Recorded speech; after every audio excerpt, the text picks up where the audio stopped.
नमस्कार दोस्तों, स्वागत है एक और नई वीडियो में। भाई आज की वीडियो में हम बात करेंगे कि एक भैंस से होने वाली कुल कमाई कितनी होती है। एक भैंस से एक महीने में हम कितने रुपए बचा सकते हैं। तो सबसे पहले तो हमें दो तीन बातें जान लेनी है कि एक अच्छी नस्ल की भैंस अपने एक पूरे लैक्टेशन में 2500 से लेकर 3600 लीटर तक की दूध देती है। पूरा लैक्टेशन यानी जिस दिन उसने काविंग करी, जिस दिन वो ब्याई, उस दिन से लेकर जब वो दोबारा ब्याएगी उस दिन तक टोटल जो दूध देगी वो देगी 2500 से लेकर 3600 लीटर तक। तो आज इस वीडियो के माध्यम से हम ये जानेंगे कि हमें ये सुनने को बहुत मिलता है कि जो भैंसों में कमाई होती है वो लगभग 50 से 60% खर्च होता है, 30 से 40% की बचत होती है। तो क्या ये बात सच है या नहीं है, बने रहिए वीडियो में, आइए जानते हैं। तो सबसे पहले तो हमें अपने फार्म के ऊपर मिनिमम 15 लीटर की भैंस रखनी है। उससे नीचे की अगर भैंस हम रखेंगे तो हमारा डेयरी फार्म 101% घाटे में जाएगा। अगर हम 10 लीटर, 12 लीटर, 11 लीटर की भैंस की दूध कैपेसिटी की भैंस रखेंगे तो हमें बचत नहीं मिलेगी। 15 प्लस की हमें भैंस रखनी है। 15 लीटर, 17, 18, 20, ऊपर चाहे कितने की भी रखो आप, लेकिन मिनिमम 15 लीटर की तो आप आज के टाइम में रखना ही पड़ेगा आपको, तभी आप फायदे में रहोगे। तो एक भैंस मान लीजिए हमने 15 लीटर की रखी तो डेली का उसका दूध हो गया 15 लीटर। लेकिन जब वो ब्याई तब वो पहले दिन से ही 15 लीटर दूध नहीं देगी। उसको ये 15 लीटर की पीक पे आने के लिए 15 से 20 दिन का समय लगेगा। 15 से 20 दिन उसकी डाइट प्लान भी अलग रहेगा। 15 से 20 दिन हमें उसकी केयर भी स्पेशल करनी पड़ेगी, तब जाके वो अपने पीक पे आएगी। और पीक के बाद में अगले 45 दिन तक, यानी जिस दिन से वो ब्याई उस दिन से लेके 2 महीने तक वो अपनी पीक पे रहेगी। तो 15 लीटर दूध कैपेसिटी की भैंस हम लेके आए। प्रतिदिन का दूध था 15 लीटर, एक महीने का दूध हो गया 450 लीटर। तो 15 दिन जब उसको पीक में आने लगे तब तक हम भैंस का दूध सेल भी नहीं होता। उसके बछड़े के या जो उसका काफ होता है उसके यूज के लिए होता है मैक्सिमम। तो हम उन 15 दिन का दूध का हिसाब छोड़ देते हैं। उससे अगले 45 दिन जब वो पीक पे रही तो उसने 15 लीटर प्रतिदिन के हिसाब से दूध दिया। तो 45 दिन का टोटल दूध होगा 675 लीटर। अब वो काविंग करे हुए उसको 2 मंथ हो गए कंप्लीट। तो अगर हमारा डाइट प्लान सही है, हमने उसकी अच्छी केयर की, सब कुछ सही रहा, तो 2 महीने के बाद में भैंस प्रेग्नेंट हो जाएगी। तो हम ये मान के चलते हैं कि वो 2 महीने के बाद में प्रेग्नेंट हो गई।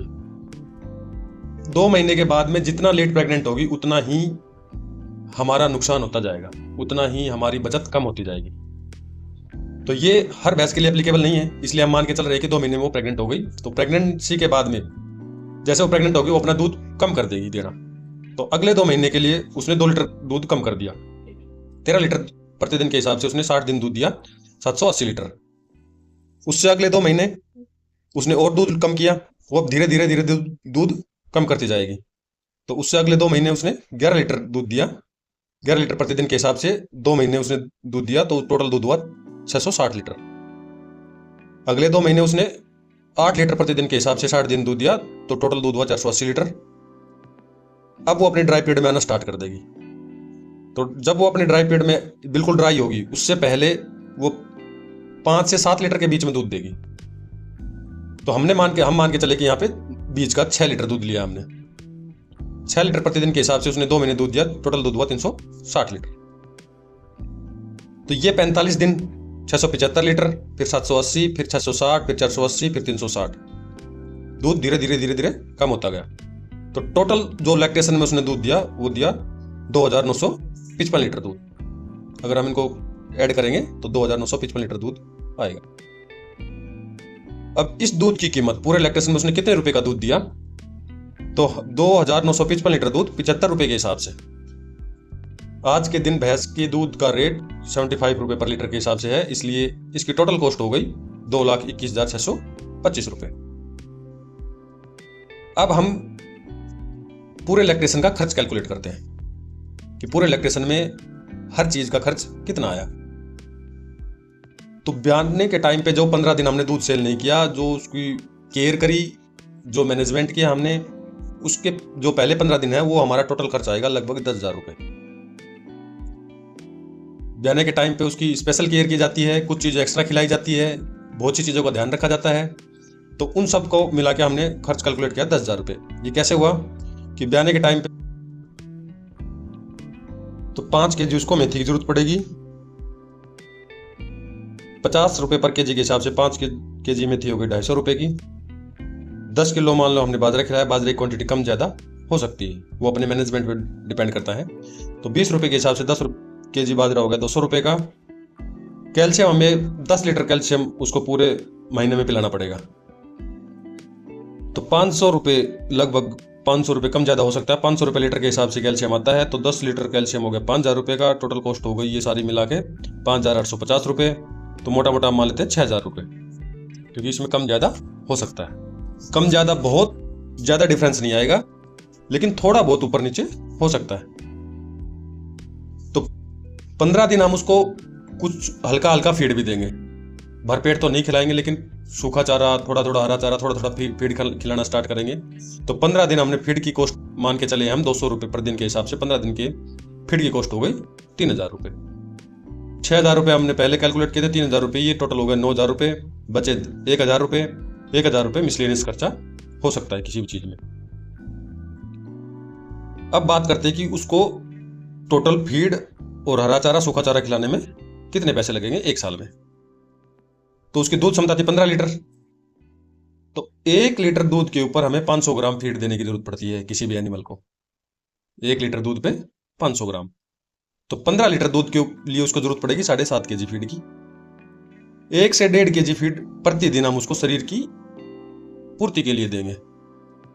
तो टोटल हो गया 9 केजी। 9 केजी फीड हमें उसको डेली देना पड़ेगा। 1 केजी फीड की कॉस्ट हो गई 40 रुपये। 40 रुपये में आज के दिन मार्केट में अच्छे से अच्छा फीड आपको मिल जाएगा, चाहे आप अलग अलग आइटम खरीदे, चाहे आप टोटल बनवा के फीड ले लें। तो टोटल कॉस्ट अगर आप कैलकुलेट करोगे तो लगभग 40 रुपये पर केजी के हिसाब से हमें पड़ता है। तो 9 केजी फीड होगा 360 रुपये। अब एक एनिमल को हरे चारे की कितनी जरूरत पड़ती है? हरे चारा उसको प्रतिदिन चाहिए 30 से 35 केजी। हरा चारा अगर हमारे पास में खुद के खेत है तो हम उसमें उगा सकते हैं, तो ये कॉस्ट हमारी कम हो जाएगी। लेकिन हम ये मान के चल रहे हैं कि हम हर चीज को खरीद के खिला रहे हैं। तो हरा चारा हमें 2.5 से 3 रुपए केजी के हिसाब से मिल जाता है। तो 35 केजी अगर हरा चारा हम उसको खिलाएंगे तो 3 रुपए केजी के हिसाब से 105 रुपये हो गए। तो जो प्रतिदिन का फीड का और हरे चारे का कॉस्ट हो गया वो हो गया 465 रुपये। अब सूखे चारे की कैलकुलेशन हम कैसे करते हैं? सूखे चारे का हम प्रतिदिन के हिसाब से कैलकुलेट करेंगे तो थोड़ा ज्यादा टिपिकल हो जाएंगी चीजें। तो अगर हम उसको गेहूं का भूसा खिलाते हैं, हम गेहूं का भूसा, पराली, बाजरे का भूसा, ये सब चीजें उसको खिला सकते हैं। तो मान के चले हम उसको गेहूं का भूसा खिला रहे हैं, तो 1 एकड़ गेहूं का भूसा, अगर गेहूं की पैदावार ठीक ठाक है, नॉर्मल है, औसतन है, तो भी 1 एकड़ में जो गेहूं का भूसा निकलेगा वो एक पशु के लिए साल भर के लिए सफिशिएंट रहता है। तो 1 एकड़ का जो गेहूं का भूसा है वो हमें 10,000 रुपये में मिल जाता है। तो हमारे पूरे साल के लिए सफिशिएंट रहेगा वो एक एनिमल के लिए। तो हमने सूखे चारे का टोटल जो 1 साल का कॉस्ट है वो हम 10,000 रुपये जोड़ लेंगे।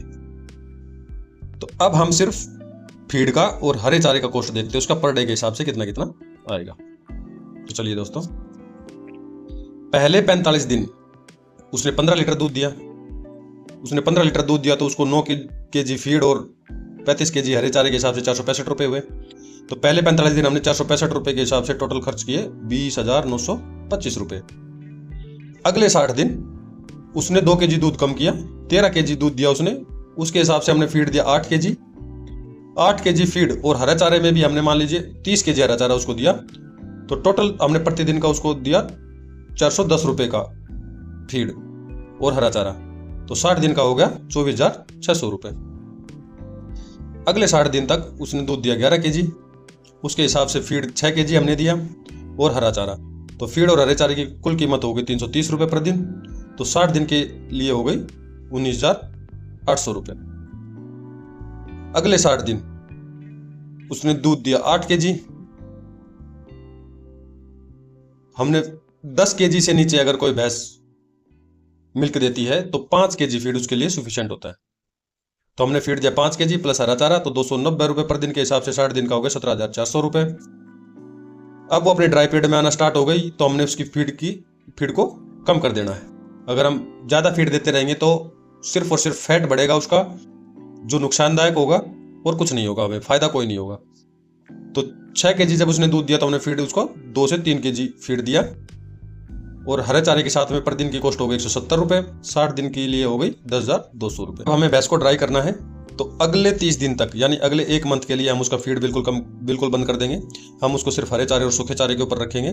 तो उसका टोटल कॉस्ट अगले 30 दिन का होगा 2700 रुपये। जब वो काविंग करने वाली होगी, जब 30 दिन बच जाएंगे काविंग के, तो हम उसका फीड दोबारा से स्टार्ट करेंगे। तो 3 kg फीड उसको देंगे, हरा चारा सूखा चारा देंगे उसके हिसाब से। तो हरे चारे को भी हमें कम मात्रा में देना पड़ेगा, क्योंकि काविंग के टाइम पे डाइजेशन जो सिस्टम होता है भैंस का वो कमज़ोर हो जाता है, तो ज़्यादा हरा चारा डाइजेस्ट नहीं कर पाएगी। तो 180 रुपये पर दिन के हिसाब से 30 दिन का खर्चा होगा 5400 रुपये। तो ये जो टोटल कॉस्ट हो गई ये हो गई 1,01,025 रुपये। तो दोस्तों टोटल खर्च जो हमारा हुआ 1,01,025 रुपये, प्लस में सूखे चारा जो हमने पूरे साल भर के लिए खरीदा था वो 10,000 रुपये का था, प्लस में ब्याने के समय में जो पहले 15 दिन हमने टोटल खर्च किए थे वो 10,000 रुपये थे। इसके अलावा हम पूरे साल उसको मिनरल मिक्सचर भी देंगे, फीड के साथ में मिनरल मिक्सचर भी देंगे। हो सकता है ये खर्चा आपका फीड में भी कैलकुलेट हो जाए। अगर कोई फीड अच्छा बनाता है उसमें मिनरल मिक्सचर ऐड करके आपको देता है तो ये खर्चा आपको कम भी हो सकता है, लेकिन अगर आप अलग से भी देंगे तो भी आपको ज़्यादा नहीं 2450 रुपये का खर्चा आएगा। क्योंकि मिनरल मिक्सचर जो रेगुलर आप नाबार्ड से खरीदते हो या लुवास यूनिवर्सिटी वाला खरीदते हो तो 70 रुपये पर केजी के हिसाब से आता है। तो 100 ग्राम हमें देने की जरूरत पड़ती है, तो 7 रुपये पर दिन के हिसाब से 350 दिन का हो गया 2450 रुपये। 5,000 रुपये का हम एक्स्ट्रा खर्चा मान के चलते हैं कि उसकी दवाई के लिए या किसी और चीज़ के लिए खर्च हो सकता है, तो 5,000 रुपये का हमने मिसलेनियस रखा है। टोटल कॉस्ट हो गई हमारी 1,28,475 रुपये। तो हमने कुल दूध जो सेल किया था वो किया था 2,21,625 रुपये का। कुल जो खर्च किया वो 1,28,475। जो हमारी बचत आई वो 93,150 रुपये। अब जो ये बचत है दोस्तों, ये बचत हमारे ऊपर भी डिपेंड करेगी कि हम इसको कम ज़्यादा कैसे करें। अगर हमारा मैनेजमेंट सही रहेगा, हमारा चारा अपने खेत में उगाते हैं, फीड जो अनाज पैदा होता है वो हमारे खेत का पैदा होता है, तो ये हमारी बढ़ जाएगी इनकम, बचत हमारी बढ़ जाएगी। लेकिन अगर हमारा मैनेजमेंट सही नहीं रहा, पशु में ज़्यादा बीमारियां आई या किसी और कारणवश उस पर ज़्यादा खर्चा हुआ, तो ये हमारी खर्च जो बचत है ये घट जाएगा। तो एक साल में एक पशु लगभग 10 महीने दूध देता है। कोई 11 महीने भी दे सकती है, कोई 9 महीने भी दे सकती है। तो हम औसतन लेके चलते हैं कि उसने 10 महीने दूध दिया, और ये जो 93,150 रुपये बचे, इसमें अगर हम ये मान के चले कि हर जमींदार के पास में अपना आधा एकड़ या 1 एकड़ जमीन होती है, तो ये बचत हमारी लगभग 1 लाख रुपए तक आराम से पहुंच सकती है। तो 10 दिन में 10 महीने में उसने 1 लाख रुपए बचा के हमें दिए, जो प्रति महीना 10,000 रुपये आता है। तो हमारे भैंस की कीमत भी इसी से डिसाइड होती है कि एक साल में उसने हमें 1 लाख रुपए की बचत दी। तो कोई भी भैंस चाहे वो कितना ही दूध देती हो, उसकी सही कीमत वही होती है कि वो अपने 1 से 1.5 लैक्टेशन के बीच में अपनी कीमत को पूरा कर दे। तो 15 लीटर अगर कोई भैंस दूध देती है तो उसकी कीमत होगी 1 से 1.5 लाख रुपए के बीच में। अगर आपको उससे ज्यादा महंगी, उससे 1.5 लाख रुपए से ज्यादा खरीदनी पड़ रही है तो वो महंगी है, और 1 लाख रुपए से नीचे आपको मिल जाए तो वो आपकी किस्मत। तो ये था टोटल खर्च और टोटल कमाई, एक भैंस से कितना हमें बचता है। उम्मीद करते हैं कि आप लोगों को अच्छे से समझ में आ गया होगा। अगर वीडियो अच्छी लगी हो तो हमें कमेंट में करके जरूर बताइए। मिलते हैं अगले वीडियो में, तब तक के लिए धन्यवाद।